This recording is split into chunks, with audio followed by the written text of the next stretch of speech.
Frankly with Telakapalli సమకాలీన రాజకీయ అంశాలు లేటెస్ట్ పొలిటికల్ అప్డేట్స్ అందించడానికి మనతో పాటుగా గెస్ట్ రైటర్ తెలకపల్లి రవి గారు సిద్ధంగా. రవి గారు నమస్తే సార్. నమస్తే వర్మ సార్, పవన్ తలుపులు ఓపెన్. మోదీ గారు పవన్ కళ్యాణ్ గారు భేటీ తర్వాత హైదరాబాద్లోని రాజకీయ పరిణామాలు చాలా మారుతున్నాయి. ఈయన హైదరాబాద్లో మీటింగ్ పెట్టకుండా ఢిల్లీలో వెళ్ళి అక్కడ సమావేశం ఏర్పాటు చేయడం, ఎల్లుండు తెలంగాణలో ఒక భారీ కార్యాలయాన్ని ఓపెన్ చేయడం, ఇప్పుడు తలుపులు తెరిచే ఉన్నాయని చెప్పి ఒక సిగ్నల్స్ ఇవ్వడం. ఓవరాల్గా చూసుకుంటే జనసేన భవిష్యత్ కార్యాచరణ ఏ రకంగా రూపకల్పన చేస్తున్నారు?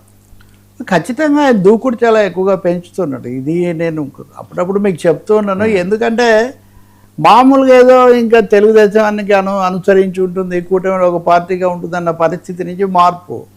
దానికి తోడు అటు వైసీ జగన్ ఆయన ప్రజల్లోకి వెళ్తాను, వాళ్ళ దూకుడు అవి పెరుగుతున్నాయి, సమస్యలు పెరుగుతున్నాయి. కేంద్రంలో కూడా రాజకీయ పరిణామాలు వేగంగా వచ్చి బీజేపీ బాగా పట్టు బిగిస్తుంది. ఇటువంటిప్పుడు తన స్థానం ఏంటి అనే ఒక ప్రశ్న ఆయనకు వస్తుంది. అలాగే అభిమానులు, సామాజిక వర్గం ఇట్లాంటి ప్రశ్నలని వచ్చిన తర్వాత ఇప్పుడు ఆయన ఓపెన్ అనమాట. ఢిల్లీలో ఒక సమావేశం పెట్టడం ద్వారా నేను జాతీయ స్థాయిలో ఎంట్రీ ఇస్తున్నాను, అక్కడ అందరికీ రకరకాల ఇచ్చి అక్కడ కూడా భారతదేశం ముఖ్యమని చెప్పడం. అదైన తర్వాత అన్నిటికంటే ఇప్పుడు కీలకమైనది, బహుశా మీరు అన్నట్టు తెలంగాణకు వచ్చారు, ఇంకా మన వ్యక్తిగతమైనవి నటుడుగా కూడా మాట్లాడవచ్చు. కానీ ఆయన చేరికల కమిటీ ఒకటి ఏర్పాటు చేశారు 14 మందితో. చేరికల కమిటీ, ఈ కమిటీ ఏర్పాటు చేయడమే చాలా సిగ్నిఫికెంట్. ఎందుకంటే కూటమి ఏర్పడినప్పుడు అందరూ ఒక ఉమ్మడి అవగాహన మీద తీసుకోవాలి, ఒకరికి తెలియకుండా ఒకరు తీసుకోకూడదు అని ఒక రూల్ పెట్టుకున్నారు. అయినా కానీ అప్పుడప్పుడు తెలుగుదేశంలోకి బీజేపీలోకి చేరడాలు, వాళ్ళు ఎంపీలు అయిపోవడాలు ఇటువంటివి కూడా జరిగాయి. అందుకని ఇప్పుడు ఆయన బహిరంగంగానే ఒక చేరికల కమిటీ పెట్టాడు. చేరికల కమిటీ బాధ్యత మాజీ మంత్రి బాలినేని శ్రీనివాసరెడ్డికి అప్పగించారని చెప్తున్నారు. ఆయనకు ఇంకోటి కూడా కావచ్చు, కానీ ఆయన కూడా దాంట్లో సభ్యుడిగా మాత్రం ఉన్నారు. కిలార్ రోసే ఉన్నారు, సామినేని ఉదయభాను ఉన్నారు. ఈ మధ్యనే అనేక కొన్ని వివాదగ్రస్తమైనటువంటి పరిస్థితుల మధ్య రాజ్యసభకు వెళ్ళిన లింగమనేని రమేష్ కూడా ఉన్నారు. అంటే ఇటు వైసీపీ శిబిరంతోనూ అటు తెలుగుదేశం శిబిరంతోనూ కూడా సంబంధాలు నెరపగలిగిన, ప్రభావం చూపగలిగినటువంటి వాళ్ళను ఆయన నిర్మోహమాటంగా నిస్సంకోచంగా చేరికల కమిటీలో పెట్టేశారు. ఇంక ఇప్పటి నుంచి ఎవరిని సంప్రదించారు, ఎవరిని కలిశారు లేదు అన్నదానికి ఏదో పెద్ద ఎక్స్ప్లెనేషన్స్ ఇచ్చే పని ఉండదు. మా పార్టీ పెంచుకుంటాము, మా సేన కూడా పెంచుకుంటాము, దేశం అంతా మేము పెంచుకుంటాం అన్నప్పుడు ఆంధ్రప్రదేశ్లో పెంచుకోకుండా ఉంటామా? ఇక్కడ లాజిక్. ఇప్పుడు దేశంలో ఇతర చోట్ల కూడా మేము విస్తరిస్తాము, అందరూ రండి అని మేము తలుపులు తెరుస్తుంటే మీరు ఆంధ్రప్రదేశ్లో మటుకు తెరవకండి, మీరు ఇవే ఉండండి, ఎలా కుదురుతుంది? కాబట్టి ఆయన ఆంధ్రప్రదేశ్తో సహా దేశమంతా జనసేనను మేము విస్తరించుకుంటాము, కొత్త వాళ్ళను తీసుకుంటాము, వనరులు కలిగిన వాళ్ళను, పట్టు కలిగిన వాళ్ళను తీసుకుంటాము. అలాగే కొంతమంది కొన్ని సామాజిక వర్గాల వాళ్ళు వాళ్ళ గీత దాటకూడదని భావిస్తున్నారు కాబట్టి మేము అన్ని సామాజిక వర్గాలను తీసుకుంటాం. ఇప్పుడు ఈ కమిటీలో ఇప్పుడు నేను చెప్పిన పేర్లలో అన్ని వర్గాల వాళ్ళు ఉన్నారు. కాబట్టి ఒక విధంగా ఆయన డోర్స్ ఓపెన్ చేసేమే అని పూర్తిగా జనసేనకు సంబంధించి తలుపులు ఓపెన్ చేయటం. ఇంకా రెండోది, తెలంగాణలో ఏమొచ్చినా కానీ ఎవరు విమర్శలు అవి ఇవి ఏం చేసినా కానీ నేను తెలంగాణలో కూడా విస్తరిస్తాను, అది ఢిల్లీలో కూడా చెప్పారు. అది కూడా కాంగ్రెస్ ప్రతికూలత, బీజేపీ మోదీ వాళ్ళు బాగా చేస్తున్నారని. సో బీజేపీకి ఎన్డీఏ పరంగా కాంగ్రెస్కు వ్యతిరేకంగా తెలంగాణలో కూడా మేము విస్తరిస్తాము. అయితే మీతో పొత్తు పెట్టుకోమన్నారు కదా అమిత్ షా హోంమంత్రి, ఎవరితో పొత్తు పెట్టుకోమంటారు? మేము పదవులు ఏం కోరటం లేదు, తెలంగాణలో మేమేం పదవులు కోరటం లేదు, అధికారం కోరటం లేదు. అటువంటిప్పుడు మేము ప్రజలకు సేవ చేద్దామని విస్తరిస్తే అభ్యంతరం ఏంటి? అంటే ప్రతిదానికి కూడా తనకు తను ఒక సమాధానము, ఒక పొలిటికల్ లాజిక్, ఒక ఈక్వేషన్ ఏర్పాటు చేసుకొని వస్తున్నట్టు కనిపిస్తుంది. మూడవది, జాతీయ స్థాయిలోనే తన మీద వచ్చిన ప్రతి విమర్శలకు మీడియా ముఖంగా చాలా సవివరంగా సమాధానాలు, తన సమాధానాలు. ఆఖరికి ఇంకా మీరు చెగువేరా అన్నారు, కమ్యూనిస్టులు అన్నారంటే నేను లెఫ్ట్ని కూడా విమర్శిస్తాను. నా రెగ్యులర్ విమర్శల్లో ప్రత్యేకవాదులు అనేవాళ్ళు, దేశ వ్యతిరేకులు అనేవాళ్ళు, వైసీపీ వాళ్ళు, వామపక్షాలు, వీటన్నిటి మీద కూడా నేను విమర్శలు చేస్తూ ఉంటాను. నా విమర్శలు ఆపను, నా ప్రశంసలు ఆపను, నా పార్టీని పెంచుకోవడం కూడా ఆపను. కాబట్టి ఇక్కడ సేనాని రూట్ మ్యాప్ చాలా క్లియర్. సో అది ఒక విధంగా రాజమండ్రి గోదావరి టు మూసి అది రూపొంది అక్కడి నుంచి యమునా దగ్గరికి వెళ్ళి మళ్ళీ అక్కడి నుంచి కాకతీయ సామ్రాజ్యం, ఆయన ఈరోజు ఏదో వేరే దీని మీద వచ్చారు కదా, కాబట్టి అది జరుగుతుంది. దీన్ని మరి జీర్ణం చేసుకునే వాళ్ళు కొంత ఎదురుదారి కూడా పెరిగే అవకాశం ఉంది. ఇప్పుడు ఈ సభ్యులు పెట్టుకున్న వాళ్ళు వీళ్ళల్లో ఎవరెవరికి చోటు కల్పించారు అంటే బయట నుంచి వచ్చే వాళ్ళతో మాట్లాడడము, వాటిని మంతనాలు అంటారా లేకపోతే బేరసారాలు అంటారా? బేరసారాలని డబ్బులు తీసుకోవడం ఒకటే కాదు, ఎలా ఉంది, మీరు ఏమనుకుంటున్నారు, మీరు ఏమాత్రం భరించగలరు, మీరు ఏమాత్రం క్యాడర్ తీసుకురాగలరు, జిల్లాలో ఇతరత్ర మీరు ఎంత ప్రభావితం చేస్తారు, ఇవే కదా ఇంకా రాజకీయ పార్టీలు తీసుకునేటప్పుడు.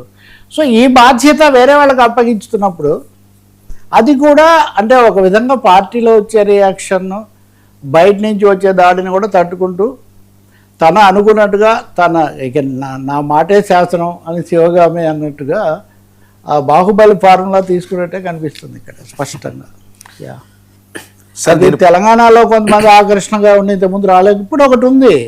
తెలంగాణలో జనసేనకు పదవి ఉందా లేదా కాదు, ఢిల్లీలో ఆయనకు ఆంధ్రప్రదేశ్ ఉప ముఖ్యమంత్రి, సగం మంది ఆంధ్ర వాళ్ళు తెలంగాణలో, తెలంగాణ వాళ్ళు ఆంధ్రాలోనే కదా వ్యాపారాలు చేసేది, అన్ని హైదరాబాదే కదా. కాబట్టి ఆ వనరులు కూడా చాలా ఉంటాయి. కాబట్టి ఢిల్లీ నుంచి దీన్ని ఆయన ఓపెన్ చేశారు. సార్ ఇప్పుడున్న పవన్ కళ్యాణ్ జనసేన పార్టీ దాని స్థితిగతులు గత 12 సంవత్సరాల నుంచి పుష్కర కాలం అయింది. ఇప్పుడు ఒక్కసారిగా ఈ సంవత్సరంలో ఈయన్ని భారీగా విస్తరించే ఆలోచనలో చేస్తున్నారు. సో గ్రౌండ్ లెవెల్లో ఇదంతా సాధ్యమా? ఒకటండి, ఇప్పుడు ఏమవుతుందంటే మీరు పెరగాలి, లేకపోతే అలాగే ఉండదు పార్టీ. ఒక పార్టీ అయినా ఒక మనిషి అయినా విస్తరించాలి, ఎదగాలి, 4 చొరవలు ఇనిషియేటివ్స్ తీసుకోవాలి. కానీ మేము అలాగే ఉంటాము, ఇంక అవే చెప్తుంటాము, కేవలం పవన్ కళ్యాణ్ విగ్రహాన్ని మేము చూపిస్తుంటాం అంటే అది కుదరదు కదా. ఆయన చెప్పదలుచుకుంది అది. ఇంతకుముందు కూడా చెప్తూ వస్తుంది కూడా అదే కదా. చాలామంది నేను ఏదో అనుకున్నారు, నాకు రాజకీయం తెలియదు అనుకున్నారు. నాకు తెలుసు, నా పార్టీకి పదవులు తెచ్చుకున్నాను, ముఖ్యమైన ఉప ముఖ్యమంత్రి పదవితో సహా 21 స్థానాలు, 100% స్ట్రైకింగ్ రేట్, ఇవన్నీ ఊరికినే సాధ్యం కాలేదు. వీటి వెనక విపరీతమైన శ్రమ ఉంది, విపరీతమైన ఎత్తుగడలు చాలా ఉన్నాయి అని. ఇది కేవలం ఇప్పుడు ఉదాహరణకు వైసీపీ వాళ్ళు ప్యాకేజ్ ఇస్తారనో ఇంకోసో అని అంటారు అనుకోండి.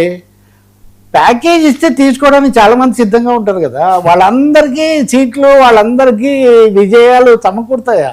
వాళ్ళందరూ ప్రభావం చూపగలుగుతారా? సో విమర్శలు వేరు, విమర్శలు విసురులు లేకపోతే ఆరోపణలు అది వేరు. ఒక రాజకీయ పార్టీకి లేదా ఒక వ్యవస్థకు దానికంటే ఒక పునాది ఉంది. తనకు కొంత పునాది ఉందని ఆయన 2024 ఎన్నికల్లో రుజువు చేసుకున్నారు. అది జాతీయ స్థాయిలో కూడా అప్పుడే మోదీకి మెజార్టీ రాకపోవడం వల్ల జాతీయ స్థాయిలో కూడా కొంత ప్రభావం వచ్చింది. సనాతనం వాళ్ళకు ఇవన్నీ. కాబట్టి ఒకరెవరు నిన్న చెప్పింది ఏంటంటే బాగా దగ్గరగా తిరిగేవాళ్ళు, సనాతనం అనేది కూడా ఆయన బాగా పెంచబోతున్నారు.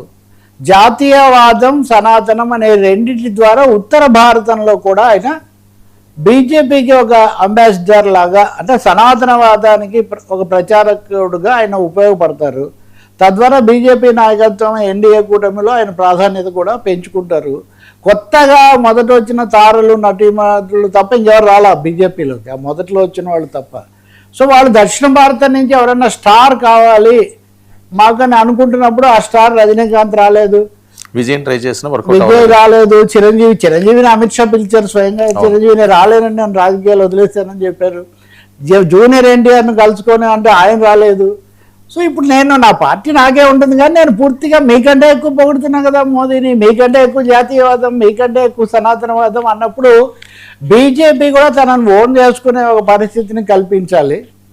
తెలుగుదేశంలో పరిణామాలు ఎలా ఉన్నా సరే జాతీయ స్థాయి మోదీ, అమిత్ షా సంబంధాలు వీటన్నిటితో ఒక ఏర్పాటు చేసుకోవాలి.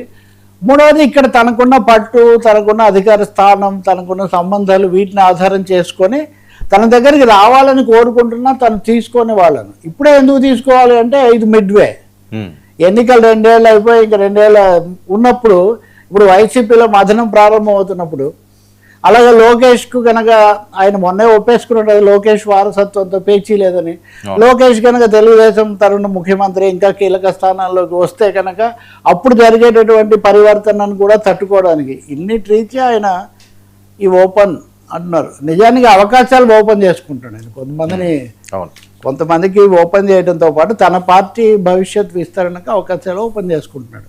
రాజకీయంగా దాంతో విభేదించడం, అనుకూలించడం అది ఎవరెవరి దీన్ని బట్టి వాళ్ళు చేయొచ్చు. సార్ ఇదిలా నడుస్తుంటే కాపులు భారీ మీటింగ్కి ఏర్పాటు చేస్తున్నారు.